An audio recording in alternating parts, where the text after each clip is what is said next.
La función financiera y que resume los grandes aspectos en lo que debe involucrarse el administrador financiero se divide, como hemos mencionado desde un comienzo del curso, en dos grandes aspectos. Por un lado, las decisiones de inversión y por otro lado, las decisiones de financiamiento.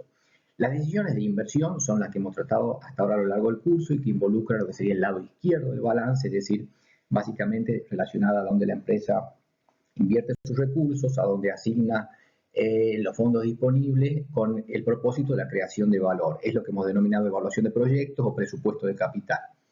La otra responsabilidad más importante del administrador financiero consiste en conseguir el dinero o recursos para que la empresa necesita para encarar las inversiones y realizar las operaciones.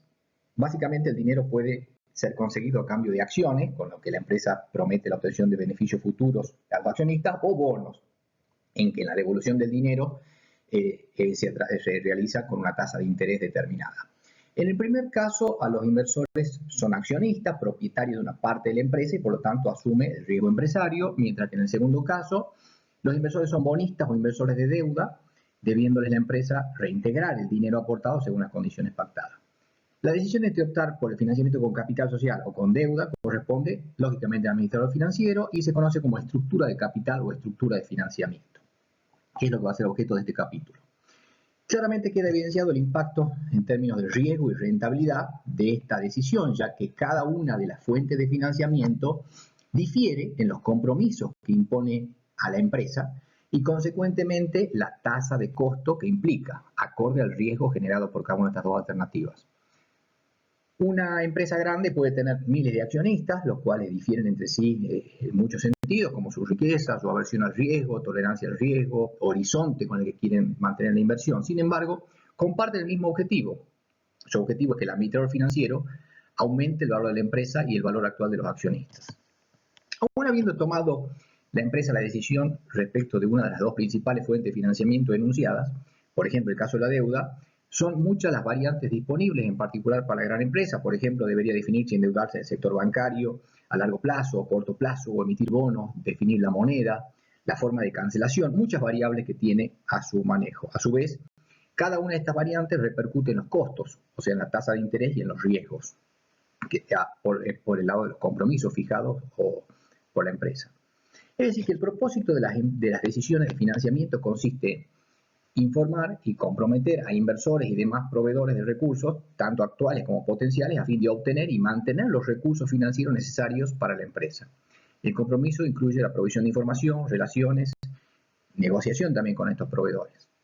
Bien, este es uno de los aspectos que vamos a tratar en este capítulo, en el sentido de tratar de identificar de qué manera estas decisiones de financiamiento también impactan en lo que hemos mencionado, que es el objetivo del administrador financiero, que es la creación de valor.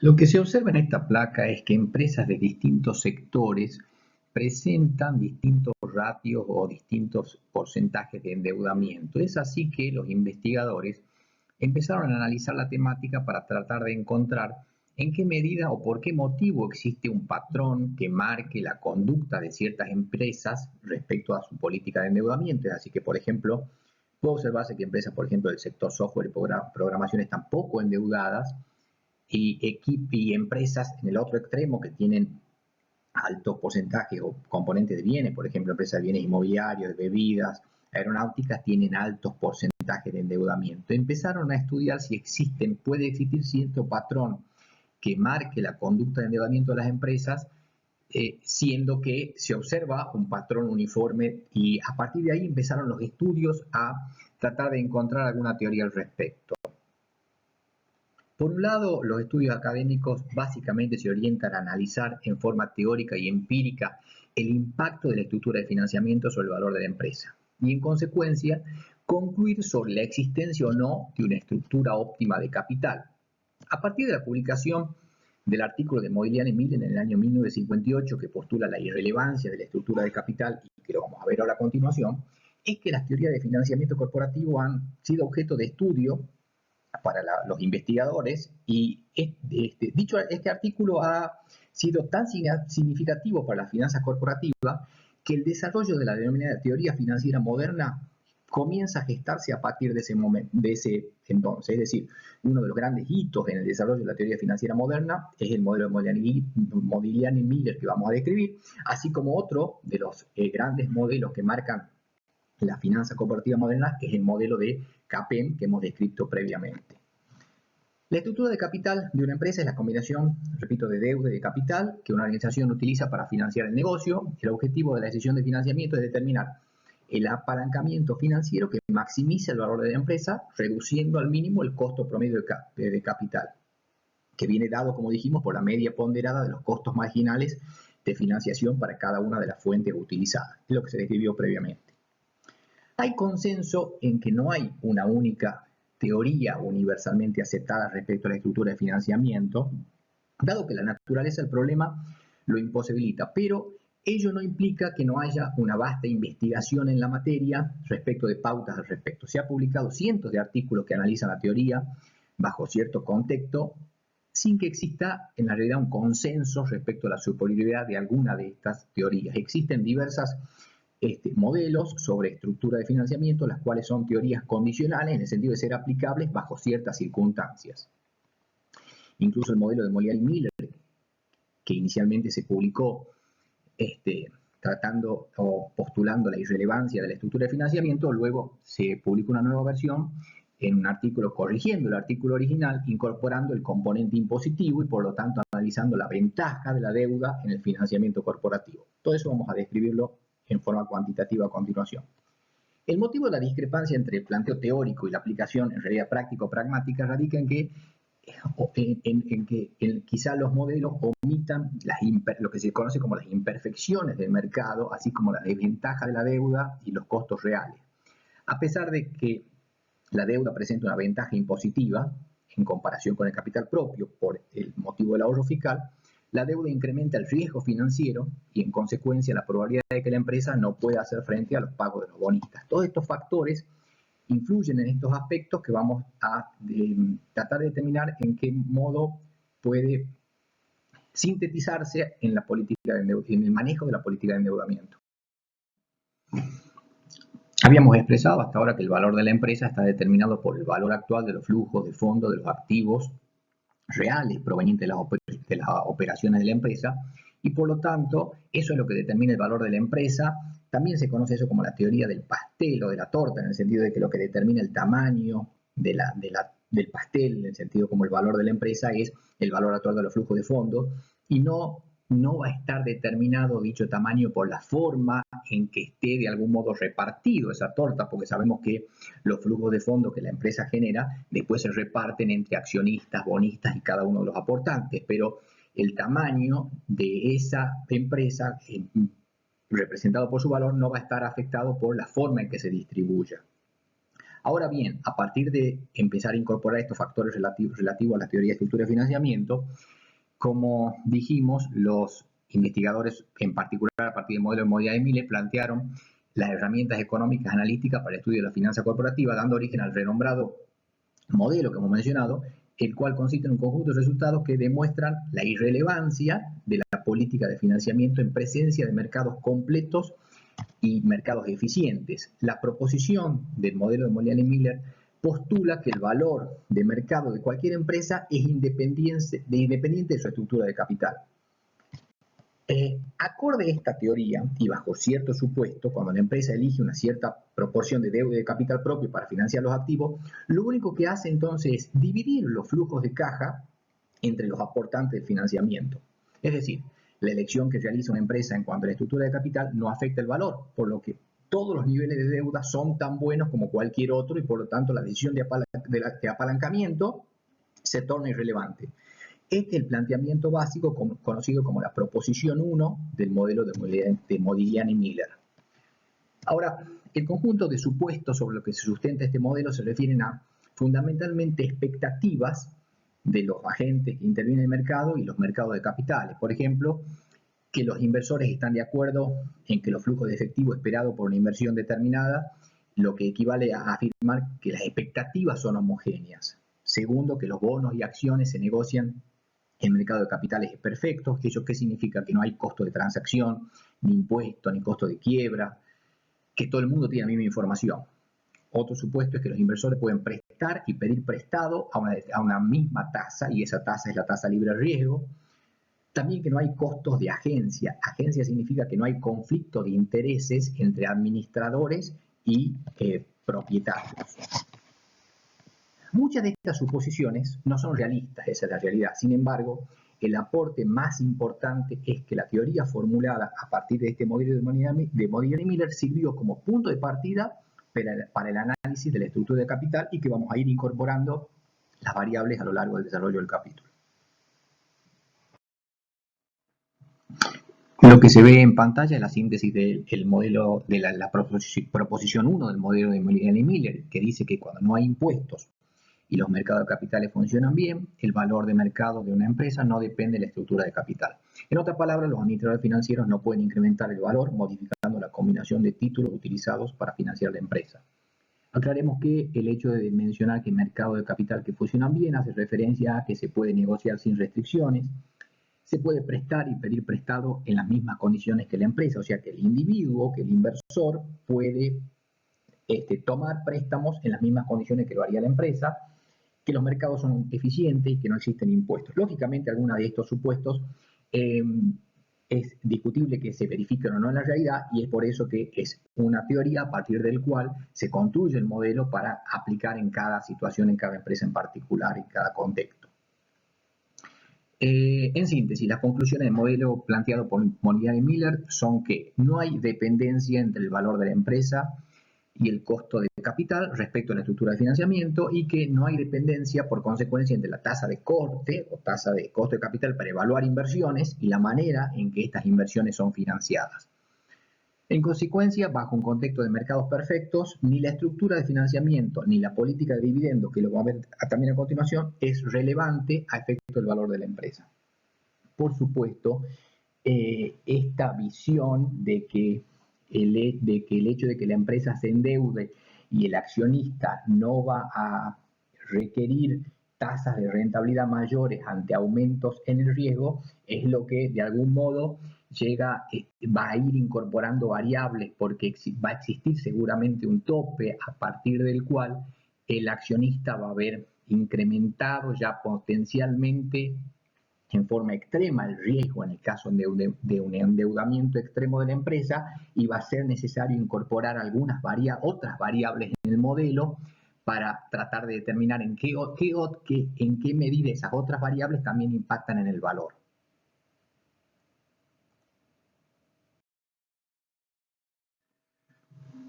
El contexto bajo el cual la estructura de financiamiento no afecta los flujos de fondos se da en un contexto en que no hay impuestos, no hay costos de insolvencia, no se afecta los incentivos de los administradores, es decir, lo que conocemos como teoría de la agencia.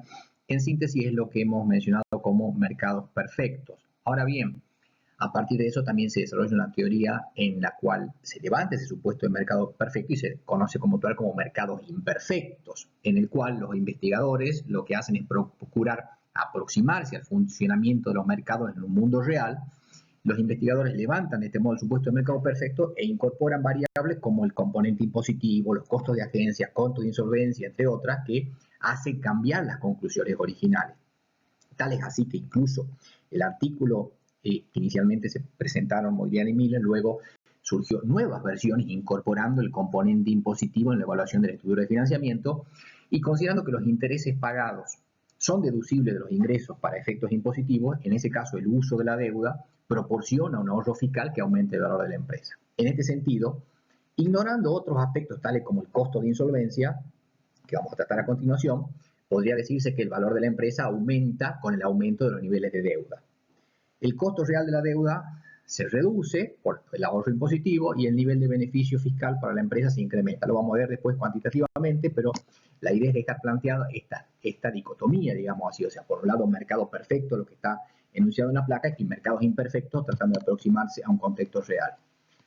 Por ejemplo, otra de las imperfecciones de un mercado corresponde a lo que conocemos como costos de agencia, que surgen de los conflictos de interés entre los administradores, accionistas y tenedores de bonos respecto al uso apropiado de los activos y las decisiones que toman en una empresa.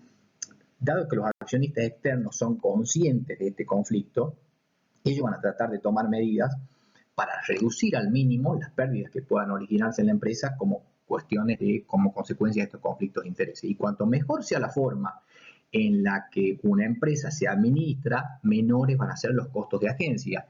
Es decir, que buenas prácticas de gobierno corporativo se traducen en un mayor valor para los accionistas, lo que refleja el hecho de que los intereses de los directivos están mejor alineados con los de los accionistas, o sea, sean consistentes con ese objetivo de maximización de valor. De algún modo, lo que quiero decir es que las prácticas que hacen a la gestión de la empresa, también desde un punto de vista de la gestión del endeudamiento, van a ir en el sentido de incrementar el valor de la empresa. Para comprender claramente la teoría de Modigliani y Miller es preciso comprender los supuestos a los que hemos mencionado. Resumimos algunos a continuación y agregamos algunas variantes antes de incorporar el ejemplo. Por un lado se dijo que los mercados de capitales son perfectos, es decir, que no hay costo de transacción ni para los individuos ni para las compañías. Por otro lado, también mencionamos que los beneficios, otro de los supuestos es que los beneficios futuros, es decir, el resultado operativo de la explotación de la empresa, viene representado por una variable aleatoria subjetiva, que es lo que vamos a incorporar ahora, por ejemplo, en este ejemplo. Es decir, se asume que todos los individuos coinciden en cuanto a los rendimientos esperados. Por otro lado, que las empresas se pueden agrupar en clases de rendimiento equivalente, es decir, de forma tal que el rendimiento de las acciones de una empresa en una clase dada es proporcional al rendimiento de las acciones de cualquier otra empresa en la misma clase. Esto es así, a este supuesto se refiere que se basa el argumento de Modigliani y Miller en la teoría de arbitraje, es decir, que si el valor de la empresa no está acorde a lo que el modelo predice, el valor de esa empresa va a caer y el hecho de las fuerzas del mercado va a hacer que su rendimiento se equipare con el que debería tener y como consecuencia se equipare su precio y como consecuenciamente su rendimiento. Otro de los supuestos hemos mencionado que toda la deuda es libre de riesgo, de forma tal que la tasa de interés de la deuda en una empresa, tanto las compañías como los individuos pueden endeudarse de dicha tasa, en conclusión. Y recordemos que no hay impuesto corporativo, ni impuestos personales, ni costos de insolvencia o costos de quiebra por ahora. Bajo este contexto, lo que plantea el modelo es que el hecho de que una empresa difiere en su estructura de financiamiento respecto de otra en las mismas condiciones, su valor no va a cambiar. Concretamente, este ejemplo plantea la situación inicial en que la empresa está financiada con fondos propios. ¿Hacia dónde va el ejemplo o el modelo? Luego vamos a tratar la situación de la misma empresa si es que difiriera únicamente su estructura de financiamiento, es decir, si en lugar de estar financiada con fondos propios, estaría financiada en parte con deuda y en parte con fondos propios. Para dejar planteada esta situación inicial, es como generalmente trabajamos en finanzas, es decir, tres estados de la economía, en el que hemos mencionado que, como dijimos recién, que esos valores de los resultados están esperados como una variable independiente. En cuanto al desarrollo de la placa, la utilidad por acción lo que hace es dividir en 100.000, que son el número de acciones, el beneficio, y la rentabilidad sobre acciones divide la utilidad por acción en 10, que es su precio. Por ahora estamos en un contexto sin impuestos, recordemos. En este caso, que continúa el ejemplo y repetimos, conduce a demostrar que la política de endeudamiento en este contexto, que es un contexto sin impuestos, la política de endeudamiento no tiene importancia. Acá lo que se incorpora es el hecho de que hay la empresa cambia su estructura de financiamiento hacia tener un 50% de deuda. Es decir, la estructura de capital consiste ahora en que emite 500.000 pesos de deuda al 10% de interés para recomprar acciones. Lo fundamental es que el resultado operativo no cambia, por lo tanto los accionistas estarán en iguales condiciones que antes. Fíjense que la acción sigue valiendo 10, en este caso surge de los 500.000 del valor de mercado de las acciones dividido en las 50.000, que es la cantidad de acciones nuevas, y siendo que antes también valía 10, antes ese cálculo en cambio surgía de 1.000.000, que era el valor de mercado de las acciones dividido en las 100.000, que era la cantidad de acciones que había inicialmente. Pero observen que en este caso el beneficio esperado por acción aumentó de 1,25, que era el caso anterior, a 1,5, pero también aumentó su variabilidad. Y recordemos que en finanzas la variabilidad implica riesgo, es decir, hubo un aumento en la rentabilidad, hubo un aumento en el riesgo. Vamos a ver de qué manera esto impacta en que el inversor pueda compensar este efecto mediante endeudamiento personal en vez de un endeudamiento como lo hizo la empresa en este caso, para posicionarse, si es que él lo deseara, en esta misma situación en la que se ubicó los resultados, los beneficios y la rentabilidad de la empresa endeudada. Lo que se muestra en esta placa es la forma en que Modigliani y Miller demuestran en cómo funciona el arbitraje. Es decir, en la placa anterior parecía que el endeudamiento podría afectar el beneficio por acción, pero el argumento de Modigliani y Miller es que la empresa no está haciendo nada que los accionistas no hubieran podido hacer por cuenta propia. Recordemos que uno de los supuestos de este modelo es que los accionistas pueden prestar y tomar prestado y a la misma tasa y las mismas condiciones de la empresa. Fíjense que aquí, en este caso, ¿qué es lo que ocurre? El inversor, que supongamos tiene 10 pesos, es él en forma personal el que va, por ejemplo, al banco, pide prestado otros 10, o sea, asume el mismo D sobre C que la empresa, que es el que habíamos supuesto que era el ratio de endeudamiento de la placa anterior, e invierte esos 20, en este caso, en dos acciones de la empresa sin deuda, es decir, él asume en forma personal el endeudamiento e invierte en acciones de la empresa sin deuda, en vez de haber invertido directamente en acciones de una empresa endeudada, como se mostró en la placa anterior.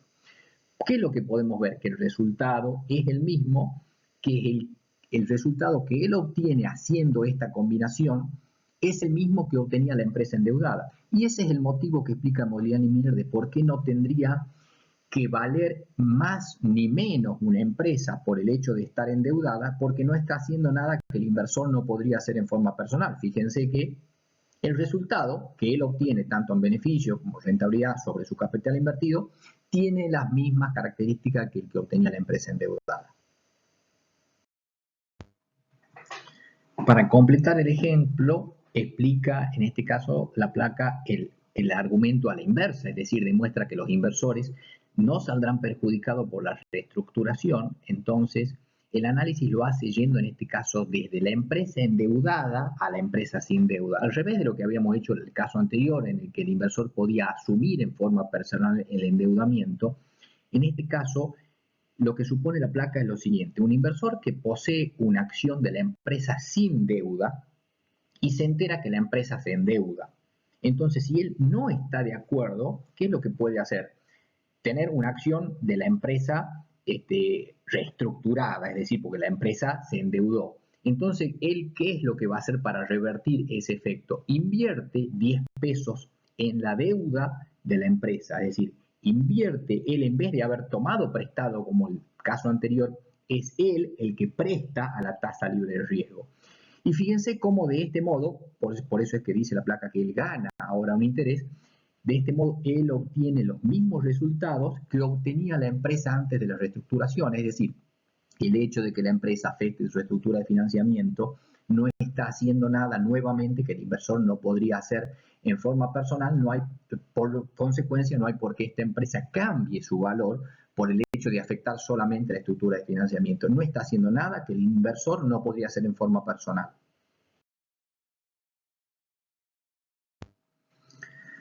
Algunos conceptos que podemos ir resumiendo a partir de lo que hemos visto en las placas anteriores. Por un lado, hemos mencionado en el primer momento el argumento del pastel o de la torta de Modigliani y Miller, que sostiene que el hecho de que la empresa esté más endeudada genera de algún modo más flujo de fondo para los accionistas. ¿Por qué? Porque la tasa, la deuda es menor, está endeudado a una tasa menor, el flujo de fondo es mayor, pero ello no es que favorece a los accionistas. ¿Por qué? Porque su riesgo es mayor. De ese modo el efecto neto es neutro. Por eso es que quería hacer referencia a algunos conceptos que podemos ir esbozando a partir de la placa. Por un lado, el concepto de riesgo operativo, el riesgo del negocio, que es el riesgo del beneficio operativo de la empresa, que son los que hemos mencionado en las tres alternativas de escenarios de las placas anteriores. Por otro lado está el riesgo financiero, que es el riesgo para los accionistas como consecuencia del uso de la deuda. Vimos en las tablas anteriores que el endeudamiento no afecta el resultado operativo, por lo tanto, el riesgo operativo no cambia.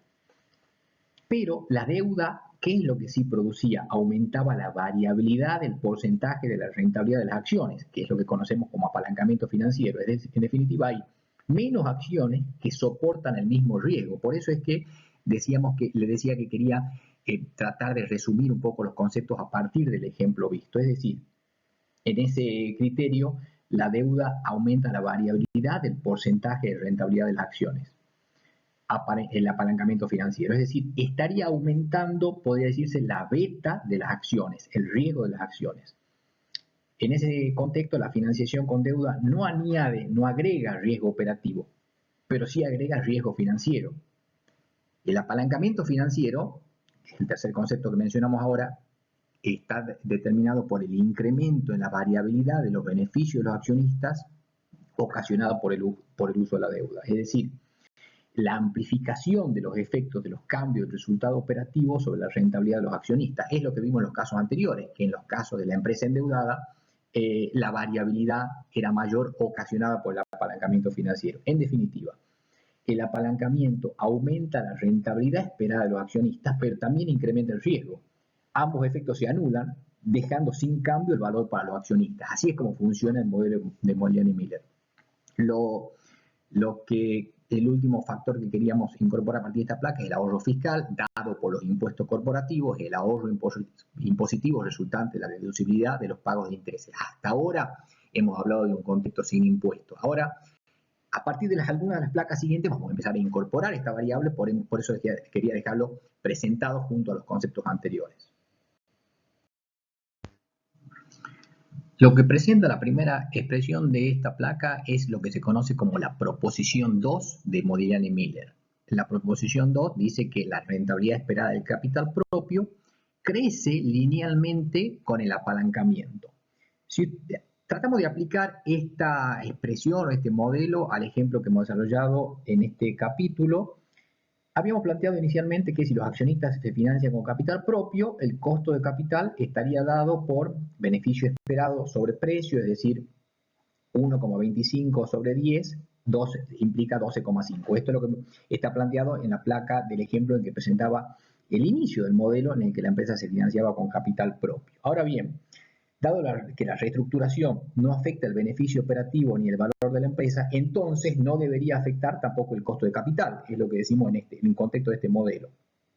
Lo que vemos es que luego de la reestructuración, la tasa de rentabilidad esperada de capital propio es de 15%, si ustedes se fijan en el caso de la empresa endeudada, y la rentabilidad de deuda era el 10%. Si aplicamos el costo promedio ponderado, sería el 50% que representa la deuda por el 10%, más el 50% que representa el capital por el 15%, nos daría nuevamente el promedio ponderado del 12,5%. Es decir, el costo promedio ponderado no cambió. Si aplican de algún modo con esta primera expresión, ustedes podrían haber obtenido a partir de la tasa de rentabilidad del activo, que es 12,5 más el D sobre C o D sobre E, según si aplicamos en inglés o en castellano la expresión, obviamente, que es 1 multiplicado por la rentabilidad del activo menos la rentabilidad de deuda, que es 12,5 menos 10, van a ver que ahí obtienen también, es otra forma de obtener la tasa de rentabilidad requerida del capital propio de 15% en el caso de la empresa endeudada. Es decir, esta expresión surge a partir es equivalente a despejar términos de la expresión de costo de capital medio ponderado. Lo que agrega la última parte de la placa es en el caso de que añadimos los impuestos para llegar a la expresión de costo de capital medio ponderado. Si bien la rentabilidad, en definitiva, del activo no cambia, el apalancamiento incrementa el riesgo del capital propio y por ende la rentabilidad que exigen los accionistas.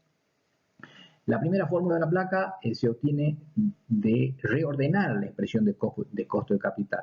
Y repito, lo que se conoce como la proposición 2 de Modigliani Miller. Lo que sí hay que tener en cuenta es que estos ratios D sobre C deben estar expresados a valor de mercado. O sea, seguimos siendo consistentes con todo lo que hemos explicado para el tema anterior. Integrando estos conceptos puede afirmarse que la deuda tiene un costo explícito que está representado por el interés y otro costo implícito que está representado por el incremento del riesgo financiero, que hace que los accionistas exijan una rentabilidad superior por las inversiones. Y considerando también este costo, ya la deuda no es más barata que el capital propio, es decir, su efecto neto en el costo total es neutro, dado así que la rentabilidad del activo permanece inalterada. También fíjese que podíamos también a partir del ejemplo anterior mencionar que si la rentabilidad del capital propio es igual a la rentabilidad del activo, si la empresa no tiene deuda, o sea, se mantenían en el caso de 12,5%. Fíjese como acá también parten de un mismo origen, es decir, en este caso se ven las consecuencias gráficas de la proposición 2 de Modigliani y Miller. Pero aquí el caso, de algún modo, no es del todo realista en el sentido de que falta incorporar algunas variables, lo digo en ese sentido. ¿Por qué? Porque con mayores niveles de endeudamiento, a los prestamistas, es decir, a los bonistas, a los que aportaron deuda a la empresa, comienza a preocuparle la posibilidad de no recuperar el dinero y exigen o pueden empezar a exigir tasas de interés superiores. Es decir, fíjense cómo hasta acá, en este gráfico, la rentabilidad de deuda es constante y incorporando este factor que mencioné, a partir de cierto punto los acreedores empiezan a percibir el costo de insolvencia y ese factor incorporarlo en la tasa de retorno requerida por la deuda. Esto lo vamos a agregar en la placa siguiente. Pero hasta acá lo que se ve es la representación gráfica de la proposición 2 de Modigliani y Miller, es decir, el crecimiento lineal de la tasa de rentabilidad requerida del capital propio, que hace neutralizar el efecto del endeudamiento, entre comillas, más barato producido por la deuda, con lo cual el efecto neto es neutro en la rentabilidad del activo o costo de capital. En este caso lo que se hace es, entre comillas, corregir la falencia de la placa anterior que consideraba el costo de la deuda como constante y en este caso a partir de cierto punto en el que se considera que existe riesgo de insolvencia también para los bonistas, son también ellos que empiezan a partir de desde ese momento empezar a requerir tasas de rentabilidad requeridas superiores por la deuda. De ese modo, como el riesgo era asumido totalmente por los accionistas, en este caso es una forma de verlo como que la tasa de retorno requerida del accionista a partir de ese punto pasa, si bien sigue creciendo, pero una tasa decreciente porque el riesgo es compartido de algún modo por ambas partes.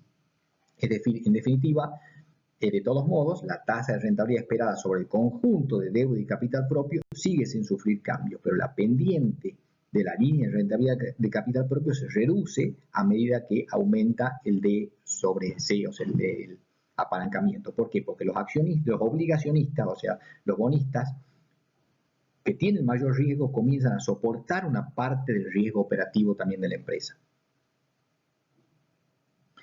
En definitiva, cuando existe el compromiso de pago fijo de intereses, la variación en el resultado operativo siempre origina una variación porcentual mayor en el resultado neto. En consecuencia, los inversores que compran acciones de la empresa endeudada demandarán rendimientos más altos para compensar el riesgo adicional que implica la mayor dispersión de los retornos. Recuerden que cuando la firma se financia totalmente con acciones, si bien los accionistas cargan con todo el riesgo del negocio, no existía riesgo financiero. Ese riesgo financiero empieza a existir a partir del apalancamiento. Se agrega en esta placa el efecto impositivo. Sabemos que el flujo de efectivo conjunto para todos los inversionistas, es decir, accionistas y obligacionistas, aumenta en el valor del ahorro fiscal periódico que se calcula multiplicando la tasa de impuestos por la deuda. Esa cifra constituye el ahorro fiscal o escudo fiscal, que también se conoce, que no es otra cosa que de algún modo un subsidio que el gobierno otorga a la empresa por el uso de la deuda al financiarse, es decir, el hecho de poder deducir de impuestos los intereses pagados. Es así que se observa que en este caso la función del costo de capital medio ponderado es una función decreciente en línea recta en función del endeudamiento. Cuanto más deuda es utilizada, menor es el valor del costo de capital medio ponderado. Independientemente, se comprende esta relación si pensamos que el costo de capital propio aumenta con el endeudamiento según la proposición 2 de Modigliani y Miller, pero ahora el costo de la deuda aparece ya neto de impuestos, lo cual lo torna una función decreciente al costo de capital medio ponderado. Obviamente, dichas deducciones no incluyen el riesgo financiero asociado con los pagos de la deuda, es decir, La pérdida de este ahorro fiscal es más probable que ocurra cuando la empresa incrementa el endeudamiento y aumenta la posibilidad de tener dificultades financieras, de manera tal que su valor debe ser menor que el estimado por el modelo de Modigliani Miller. ¿Por qué? Porque este modelo de Modigliani Miller supondría, tal como las variables que hemos incorporado hasta este momento, que le convendría a la empresa endeudarse indefinidamente. Ahora vamos a incorporar otras variables que hacen poner un límite a ese endeudamiento. El ejemplo que se desarrolla a continuación está orientado al tema de incorporar los impuestos corporativos. La idea es la siguiente: si la deuda realmente fuera irrelevante, entonces los ratios de endeudamiento variarían aleatoriamente entre las empresas, y vimos que en la realidad no es así. Entonces los investigadores a partir de ello empiezan a observar ciertas pautas para tratar de encontrar los factores que pueden estar incidiendo en la estructura de financiamiento. Comenzaremos en este caso por ver cómo inciden los impuestos como uno de estos factores. Sabemos que el interés es deducible de impuestos, pero no lo son deducibles los dividendos ni los beneficios retenidos. Es así que el ejemplo describe que usted es titular de todas las acciones de la empresa no tiene deuda, los flujos de fondos anuales son 10.000 antes de interés e impuestos, la tasa de impuesto corporativa es 35%. Si usted tiene la opción de cambiar parte de la tenencia de acciones por bonos, que cotizan a 50.000 pesos con un interés del 6%, indique si debería hacerlo o no y por qué. Es decir, se produce una modificación en la estructura de financiamiento en un contexto de una empresa con impuestos.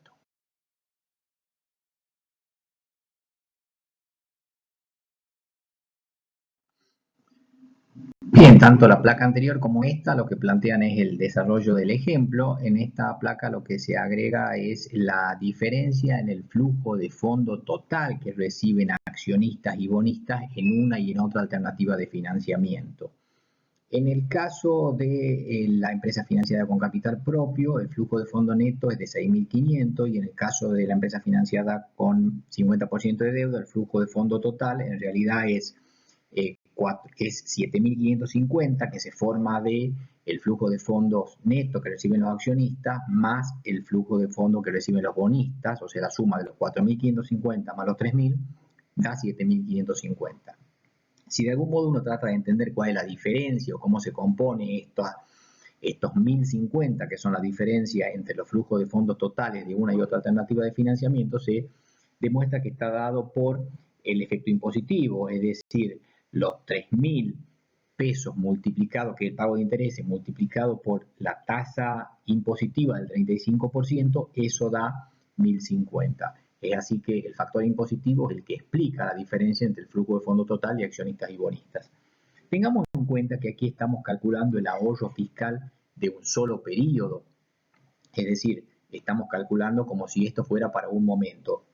También puede calcularse si uno estaría tomando un flujo de fondo como si fuera a perpetuidad, que es lo que vamos a plantear en la placa siguiente.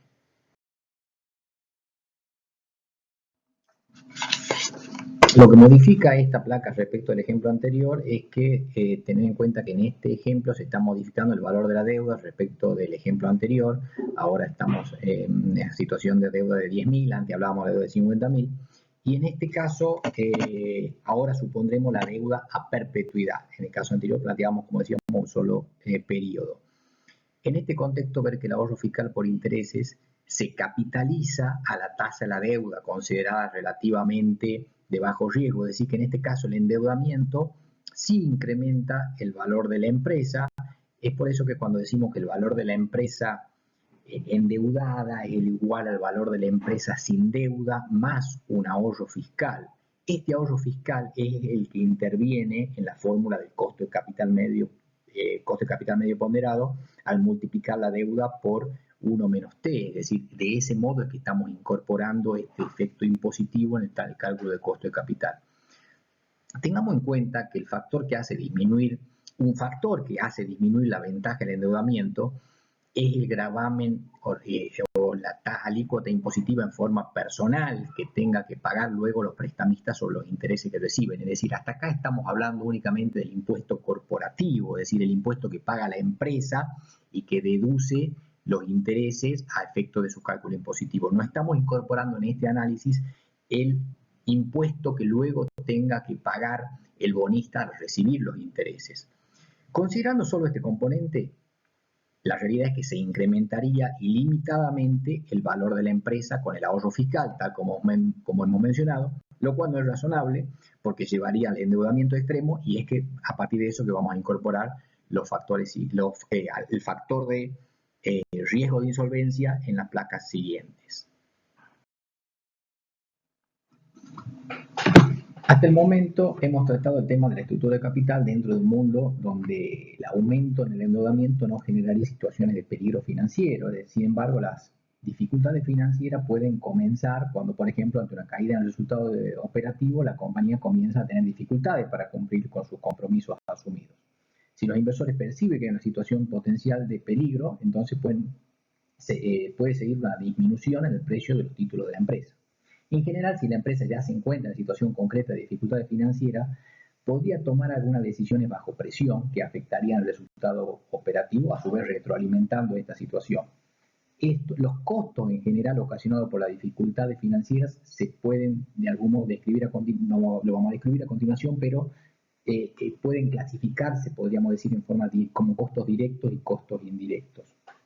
Los costos indirectos incluyen costos tales como directamente pagos de honorarios, abogados, costos judiciales, etcétera. Esos son costos que la empresa tiene que erogar en forma clara. Pero también hay costos que quizás pueden ser más significativos, que serían estos costos indirectos. Por ejemplo, si bien son más difíciles de medir, pero aparecen ante la posibilidad de que la firma esté en una cesación de pago y no continúe con las operaciones. Por ejemplo, subinvertir, restricciones crediticias, conflictos con proveedores, pérdidas de ventas, conflicto con los empleados, etc.